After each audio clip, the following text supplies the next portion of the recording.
Bom dia. Estamos começando o shiur de hoje, na página 19. Nós tínhamos visto, na verdade, primeiro que nada, o valor das recordações, que na prática ele contou, basicamente, como veio escrever esse livro. Se lembra? Então, justamente não, do pai que, quando tive um convidado, que cobrou dele, que deveria registrar, ele falou do pai que não registrava e ele deveria registrar todas as lembranças, etc. Então, na verdade, ele comenta aqui, estamos no capítulo 3, na página 19, Lebedik kinderlach lebedik. Significa com entusiasmo, meus filhos, com entusiasmo. Crianças, não seriam meus filhos, senão kinderlach são crianças. Já, uma expressão genérica. E esse era o conselho mais frequente de meu pai. Kinderlach era um termo que ele usava com todos os seus seguidores e não se limitava a seus filhos biológicos. Bom dia, bom dia. Ou seja, na prática, quando você tem os seguidores, na prática, na Torá, aprendemos que aqueles teus alunos que aprendem com você são como teus filhos. Por quê? Quando você gera um filho, você traz esse filho a este mundo. Quando você ensina a Torá para ele, você traz ele para o mundo vindouro. Então, na prática, é mais do que um pai ainda, porque você traz ele para a vida eterna. De fato, papai despertava uma sensação de alegria com sua simples presença. E como se fosse um pai com um filho, ele era o rebbe deles, eram seus seguidores. E é curioso que todas as pessoas que falam dele até hoje, invariavelmente sorriem. Até mesmo sua lembrança é reconfortante e agradável.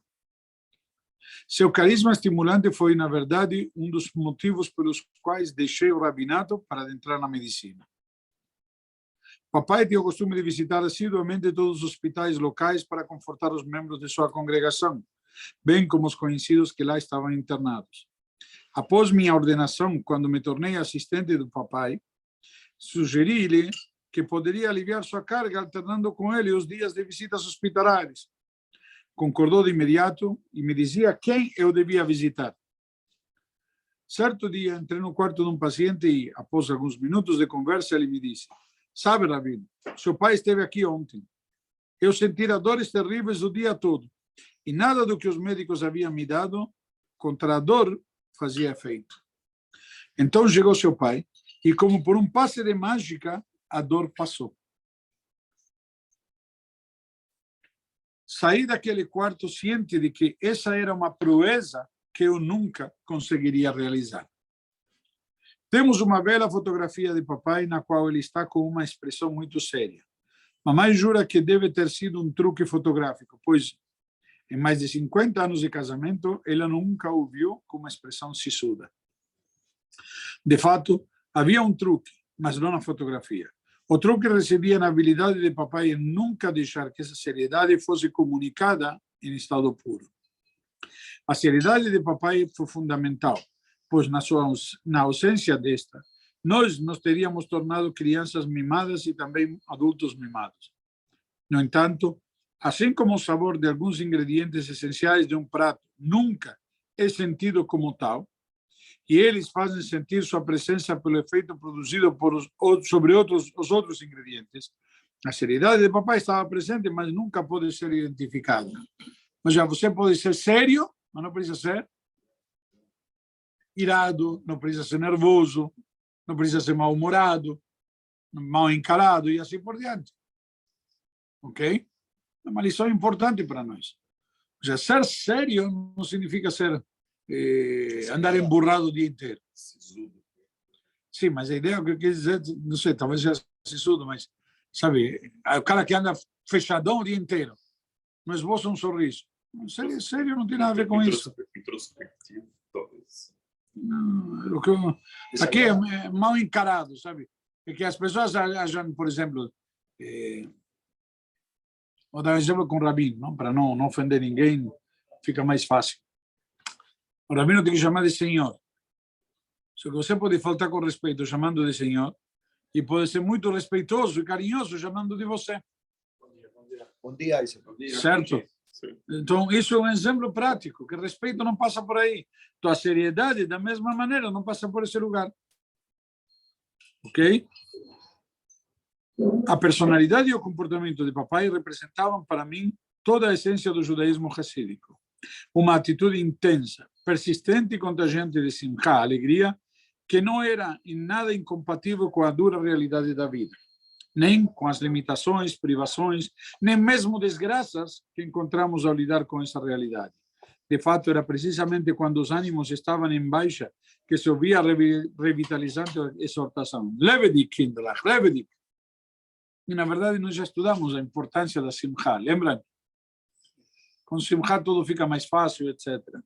Simcha é alegria. Um dos principais ensinamentos da Hassidut é que a simcha, a alegria, deve ser alcançada a qualquer preço. Há sofrimento demais no mundo, há um excesso de doenças, de acidentes e de chamadas fatalidades que trazem infelicidade e sofrimento. Crianças pequenas são atingidas, jovens e famílias ficam arrasadas. Por quê? Por quê? A ciência não conseguiu oferecer respostas. E sábios filósofos mostram-se incapazes de resolver essas questões. As pessoas voltam-se então para os teólogos, aqueles que deveriam transmitir a sabedoria divina para explicar a lógica do sofrimento. Lemos e analisamos o livro de Jó. Bom dia, Jaime. Bom dia. Lemos e analisamos o livro de Jó. Temos muitas perguntas importantes, mas nenhuma resposta satisfatória. O Midrash nos conta que, em uma conversa direta com Deus, Moisés fez a mesma pergunta: por que acontecem coisas horríveis a pessoas boas? E Deus respondeu: isso é algo que você não pode entender enquanto residir num corpo físico. Nenhuma pessoa viva pode compreender esse mistério. Mesmo você, Moisés, que obteve conhecimento de muitos segredos divinos, terá de esperar até outra vida para compreendê-lo. E por isso que a gente na vida não temos as respostas. Na verdade, isso demonstra que existe algo além que a gente não consegue captar nem entender. O Talmud exige fé e confiança tão grandes em Deus que uma pessoa deveria expressar gratidão a Ele, tanto pelas coisas ruins que lhe acontecem como pelas coisas boas da vida. Assim está estabelecido na Mishnah em Masechet Brachot. Um discípulo do grande mestre hassídico, o Magid de Mezrich, certa vez lhe faz a seguinte pergunta: como pode o Talmud fazer uma exigência tão sobre-humana de uma pessoa? Como esperar que uma pessoa seja grata pelas coisas ruins que você vê, que você vive? Como uma pessoa pode ser grata por aquilo ruim? Ok? O Magid enviou o homem a Rebbe Sushi. Embora todos os seus discípulos do Magid fossem eruditos, e ninguém menos do que Rabbi Shneur Zalman, uma grande autoridade talmúdica, tenha se referido a Rebbe Sushi como o verdadeiro Gaon, gênio talmúdico, este se esforçava muito para esconder sua erudição. Estudava secretamente a Torá, não permitindo que ninguém ouvisse. Sofria de várias doenças que lhe provocavam muita dor. E seu sofrimento era bastante agravado pela extrema pobreza em que vivia.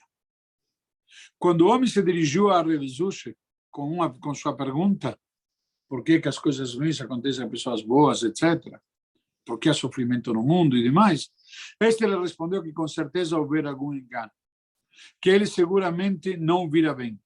Todos sabem que sou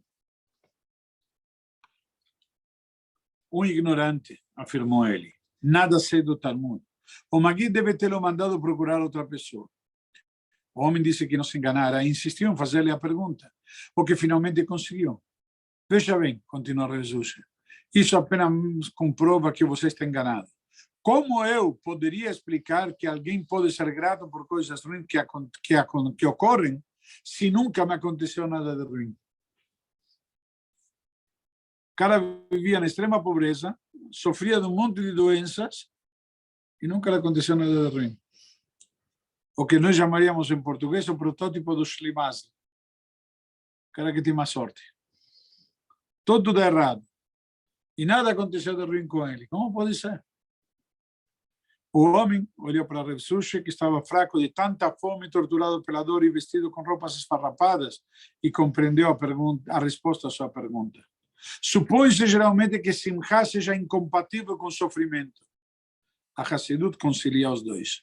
Uma criança que de fato conhece a intensidade com que seu pai a ama e tem inteligência suficiente para entender que as intenções do pai visam única e exclusivamente o bem-estar do filho, é sempre grata pelo que seu pai faz para ela, como pelo que faz por ela, mesmo que o sinta como algo penoso e doloroso.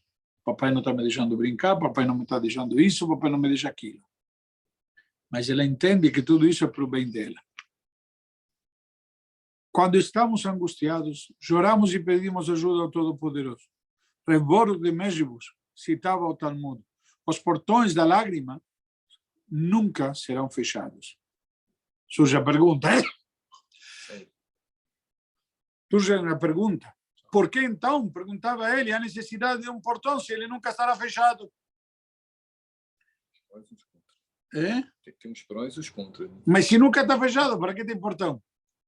Quem chorar à toa. Rebor respondia: o portão existe para ser fechado quando alguém chora sem razão. Quando alguém reza por algo que na verdade lhe é prejudicial, os portões são fechados. Um filósofo certa vez questionou ao Rebbe sobre como um Deus justo pode permitir que ocorram coisas injustas. O Rebbe levou a discussão para uma das teorias do filósofo e a questionou com um argumento convincente. O filósofo conseguiu refutar o argumento e defender a validade de sua teoria. O Rebbe então lançou um novo desafio que o filósofo novamente rebateu. Assim prosseguiu a discussão e o filósofo venceu todos os desafios. Por fim, disse o Rebbe, se você se esforçasse tanto para refutar seus questionamentos sobre a sabedoria divina, quanto se esforça para refutar os questionamentos sobre sua teoria, não teria queixas a respeito da forma pela qual Deus administra o mundo. A aceitação da sabedoria divina como justa torna o mundo não só tolerável, mas também agradável. Porque às vezes não se trata necessariamente da conquista, se trata da jornada. Isso daqui é uma regra importante. Às vezes o que interessa simplesmente é a gente poder chegar num verdadeiro destino, mas não necessariamente é o destino que conta, senão a jornada em si. O Baal Shem Tov, fundador do Hassidismo, surgiu no século XVII, quando os judeus da Europa Oriental se encontravam em profunda depressão, acabavam de presenciar os violentos pogroms de 1747 e 49 e ainda sentiam que sua vida corria perigo. Por serem privados dos direitos civis mais básicos e não terem permissão para se dedicar ao comércio, entre eles imperava a pobreza. Relativamente poucos Yehudim tinham conhecimento suficiente da Torá, o que lhes poderia ter sustentado o espírito. Alguns dos eruditos da Torá viam as massas incultas como humilhante condescendência. Finalmente, a amarga desilusão que se seguiu, o aparecimento de Shabbatai Tzvi, o falso Messias, frustrou a esperança messiânica de muitos judeus. Ou já na prática, o que aconteceu? O pessoal estava praticamente à deriva. Foi a essas pessoas que o Baal Shem Tov trouxe seus ensinamentos de esperança e alegria. É verdade, explicou ele, que o sofrimento é grande, mas não se pode duvidar da suprema benevolência de Deus. E em sua sabedoria infinita e insondável, há um propósito para este sofrimento. O homem nunca deve esquecer que é a joia da coroa, o objetivo supremo da criação, e o judeu nunca deve esquecer que tem a missão única de trazer divindade que do já ao mundo terrestre. Hoje, na prática, é disso que se trata. Nós temos que nos preocupar em quê? Cumprir com a missão, como um soldado. O soldado faz parte de quê? De uma companhia, que faz parte de uma divisão, que faz parte de um pelotão, sei lá o quê, que faz parte de um exército. Mas ele é uma pequena peça, ele não tem que se preocupar com tudo. Ele não tem que resolver tudo, ele não tem que fazer a guerra inteira. Certo? Então, é Moisés. É missão dele, Está vendo? Acordei o Moisés. Essa missão é realizada quando o judeu cumpre as mitzvot, preceitos divinas, da melhor forma possível.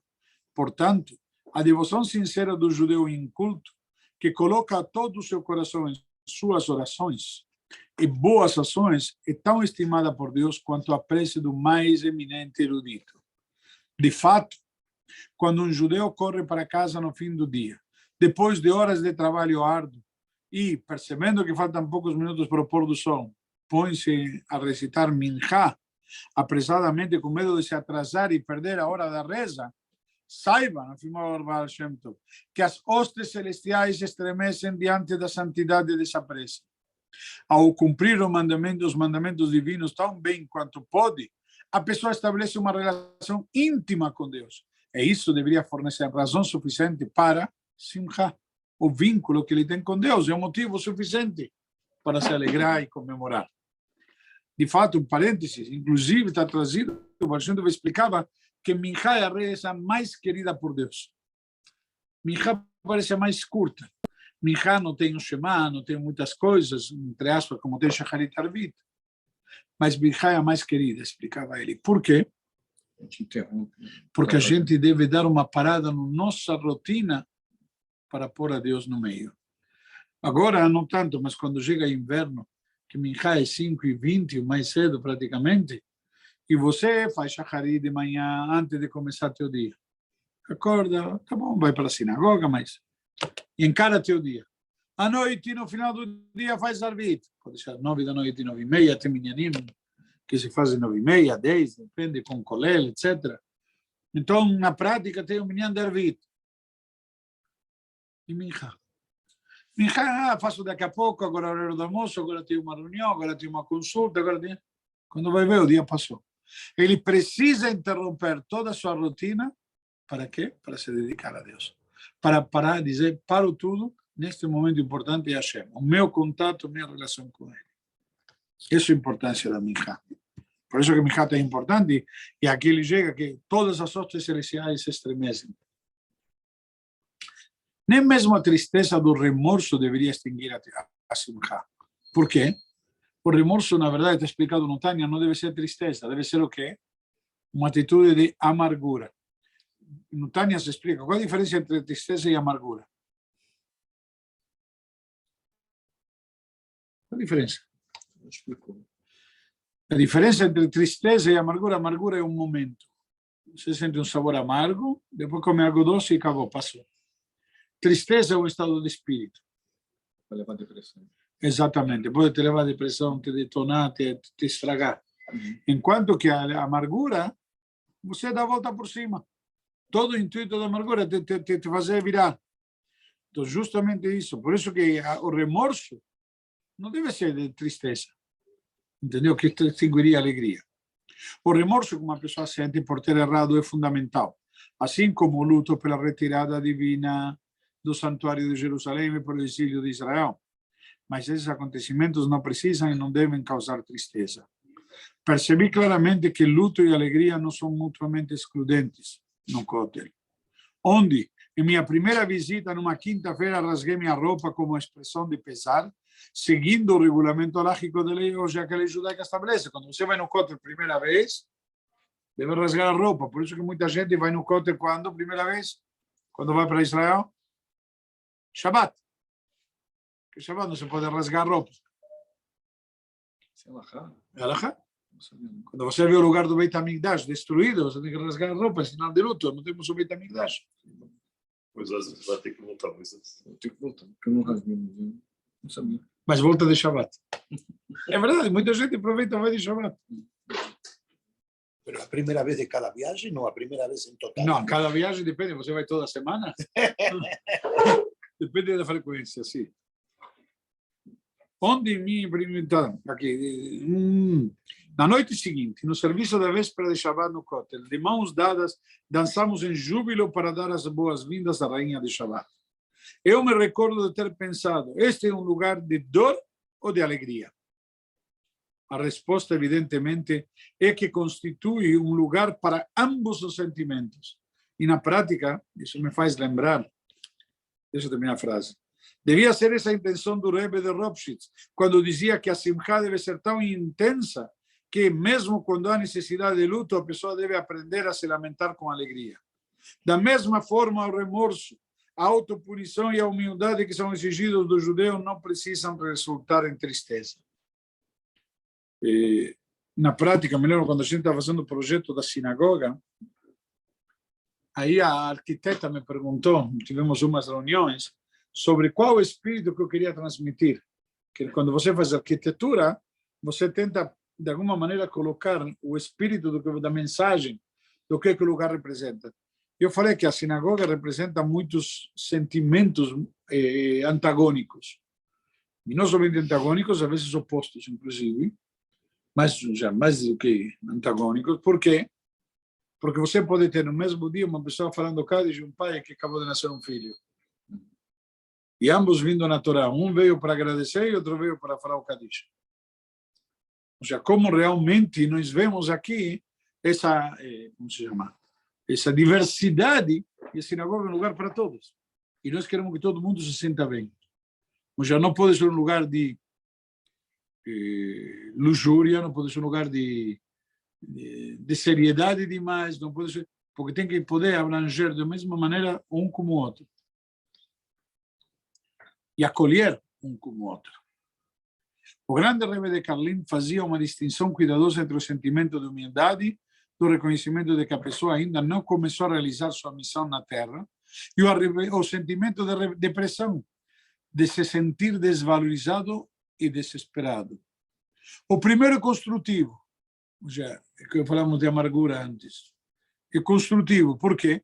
Pois estimula a pessoa a agir e a ter iniciativa. Quando você está amargo, o que você quer?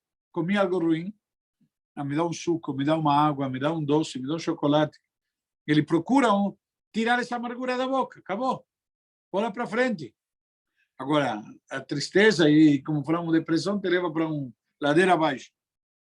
Enquanto o último conduz à letargia, à resignação e à rendição causadas pela desesperança. O Rebbe explicava ainda que a humildade e a depressão não são apenas diferentes, mas, na realidade, polos opostos. Pois o que é o desânimo, senão o acúmulo de muitas decepções e descontentamentos, quando muitas necessidades pessoais não são satisfeitas. E, aliás, quando as necessidades não são satisfeitas, o que se chama? Frustração. E a frustração é proporcional à expectativa gerada. Uma pessoa verdadeiramente humilde não teria esse tipo de decepção. Porque, em sua humildade, ele nem se sentiria merecedora, em princípio, de todas essas coisas que ele está esperando. Certo? Ele está esperando por quê? Por aquilo que na prática, peraí, eu não mereço. Ou está chateado por quê? Ok?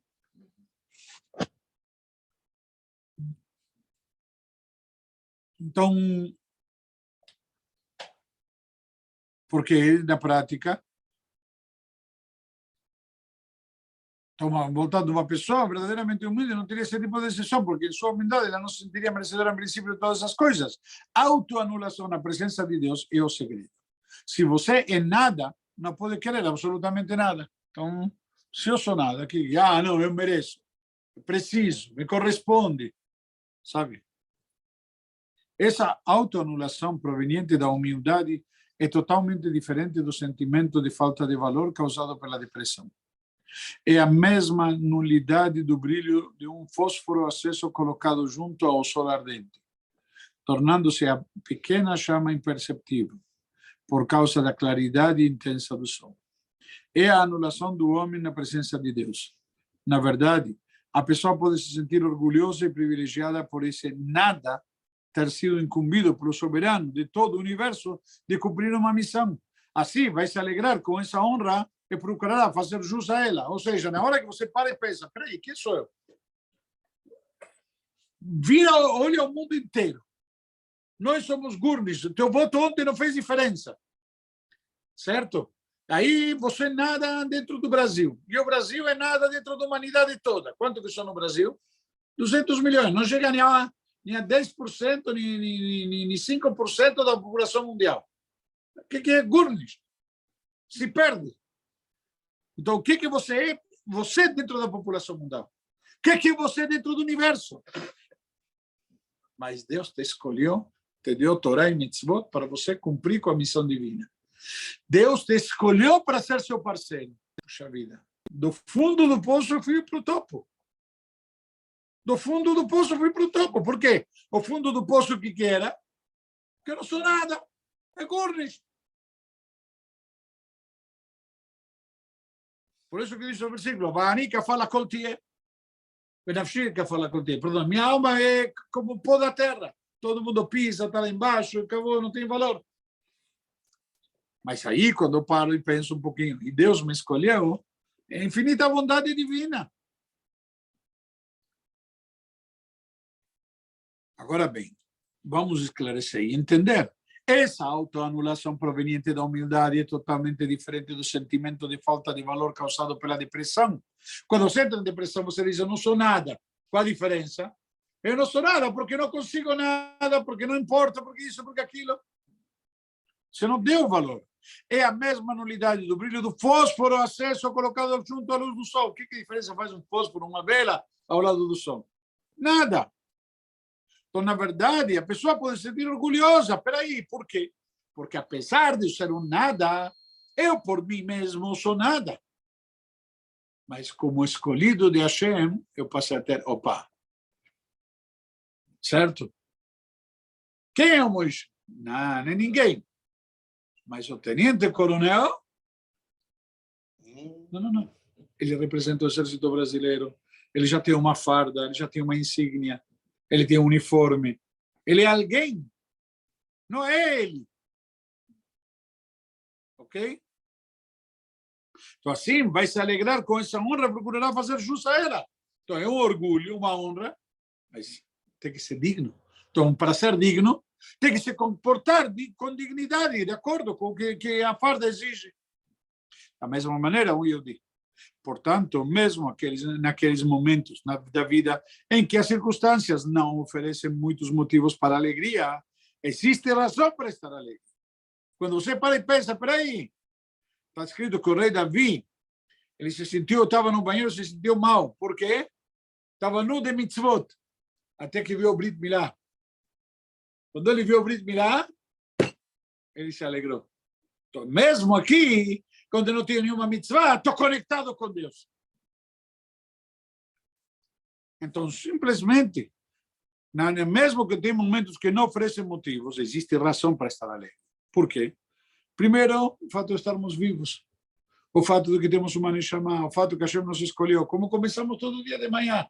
Começamos o dia que é Modéani lefanecha. Eu te agradeço, Hashem. Primeira coisa, acordei. Baruch Hashem. E não acordei que nem um peixe, que nem um gato, que nem um rato, sei lá o quê. O bebum, que acordou e não sabe o que está acontecendo em volta. Não, estou consciente. Talvez possamos entender a alegria comparando a seu oposto, a dor e sofrimento. Papai sempre me contava a história de um homem que fora condenado a 25 anos de trabalhos forçados. Havia sido algemado à manivela de uma imensa e pesada roda. Desde a manhã até a noite, ele tinha de girá-la. Os dias e os anos passavam lentamente. E durante essas muitas horas, à medida que sentia seus músculos se tornarem cansados e os ossos das costas se rompendo com a pressão, ele se perguntava exatamente o que estava realizando com aquele trabalho árduo. Talvez a roda fosse parte de um moinho e ele estivesse moendo o grão, transformando-o em farinha.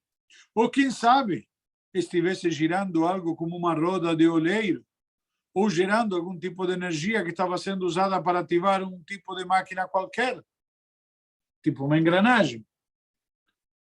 Quando a longa sentença finalmente foi cumprida e as algemas retiradas dos braços musculosos do homem velho e alquebrado, a primeira providência que ele tomou foi dar a volta até o lado de fora da parede para ver no que trabalhara por 25 anos. Horrorizado, descobriu que nada havia lá. Apenas uma roda na parede, desligada de qualquer alavanca ou engrenagem. O homem rompeu em pranto. 25 anos de trabalho pesado, lamentava-se ele. E tudo em vão, só para te fazer quebrar. Se alguém tivesse se beneficiado com isso, quer fosse uma pessoa ou um animal, eu poderia ter aceitado. Mas ter trabalhado e sofrido em vão, isso não posso suportar. E na prática, mesmo o pedreiro, eu me lembro que tinha uma professora de física no colegial, que ela olhava pela janela e falava que tinha inveja do professor do pedreiro que ela via pela janela. Falou, eu faço o meu trabalho, que professor, ensino, que dou educação, formação, etc., que eu não sei o que vai dar. Vocês estão comigo esse ano, depois não vejo nunca mais. Mas aquele pedreiro, ele tinha o prazer de todo domingo poder passar na frente do prédio e mostrar para o filho, está vendo aquele andar? A mais, eu que levantei. E voltar na semana seguinte, está vendo aquela parede? Eu que levantei. Ele pode ter prazer e apontar para o seu trabalho. Tem gente que trabalha e não consegue apontar em nada. Não vê o resultado do seu trabalho. Isso daqui é triste.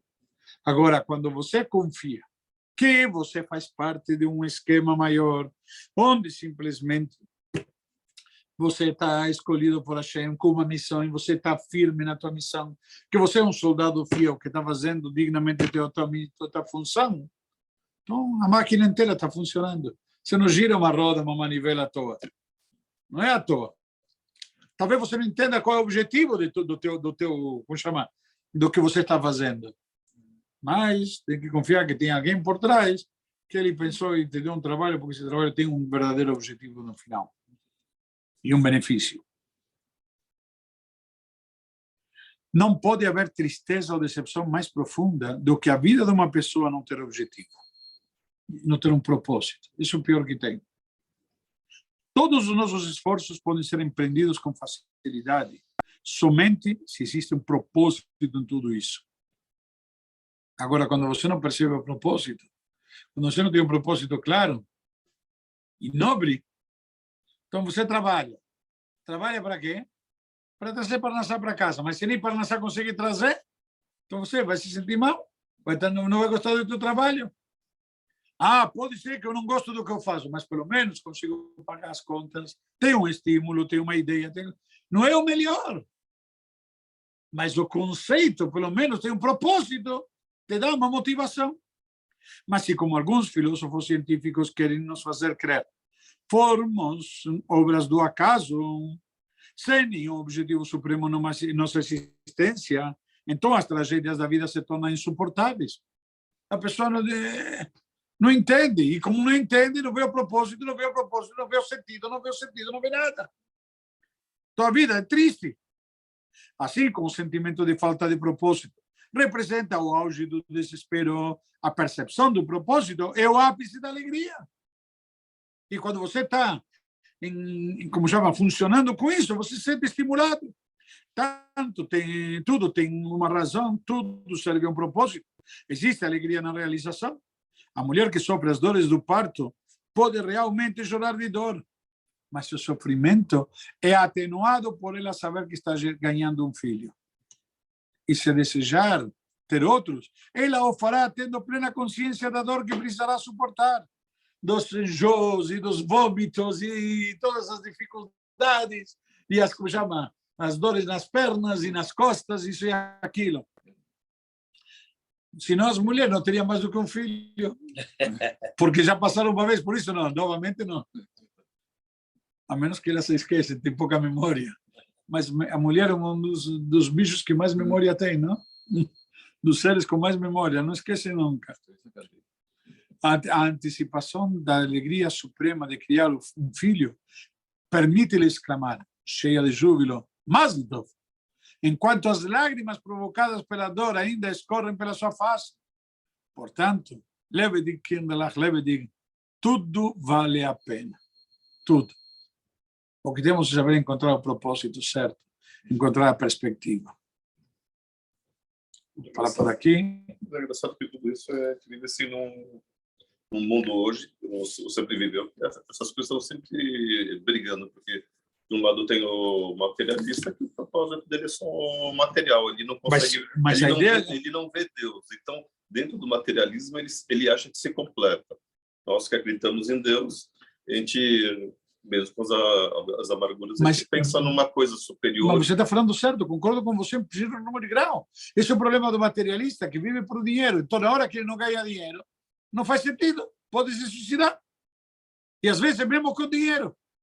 Porque o dinheiro não é o propósito dele, não é o verdadeiro propósito. Dinheiro, o cara que acha que dinheiro é o propósito está errado. Dinheiro é um meio. Mas dentro do materialismo, nem todos, assim, entre aspas, são só o dinheiro. Os marxistas, na verdade, dentro do materialismo, eles acreditam num mundo de plenitude aqui, com todo mundo tendo, teoricamente, né, tendo as mesmas coisas. Então, não necessariamente é o capitalista que quer ficar rico, mas o próprio... Porque, de novo, porque o foco está no dinheiro. Não interessa como, se é social ou individual. Às vezes não é o dinheiro, às vezes é o poder. É uma coisa que é tão... Mas o dinheiro traz... Mas ninguém quer o dinheiro, quer o poder que o dinheiro pode propiciar. Aí sim. Entendeu? Não é o dinheiro. O dinheiro doentio. O Talmud diz, o rei Salomão diz uma frase muito interessante que está trazida, diz, Oev kesef lo isva kesef. Quem ama o dinheiro não se satisfará com dinheiro. Que é a história do tio Patinhas. Mas isso é fato, porque tem gente que roubou muito e ele teria uma vida milionária e mesmo assim é pouco. Ele precisa de mais. Assim, que parece que não tem fim. Um bom dia, pessoal. Bom dia, Rabi. Bom dia, Chico.